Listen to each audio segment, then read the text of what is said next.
Ny sary manaraka ho arantsika kosa indray dia ireo vaovao tapatapany.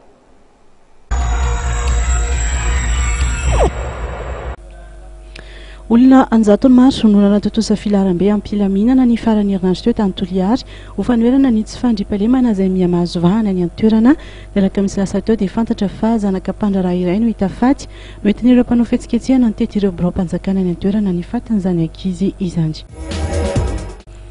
Ici fiantraikany mahiraiky amin'ny faritra sasany eto Madagasikara indrindra fa any amin'ny faritra atsimo ny vanandro mafana sy manorana ahina noho izany ny fisiany ahitana any amin'ireo toeran'ireo araka nambaran'ireo tompony andraikitra eo anivon'ny sampana fampahafantarana ny mety ho toetry ny andro dia mety ho ambanin'ny 30 milimetatra isam-bolana ny latsakorana any amin'ny faritra Androy tsy izy ihany akory no voakasika izany fa eo ihany koa ny faritra atsimo andrefana Melagy ary ny toerana sasany any Menabe.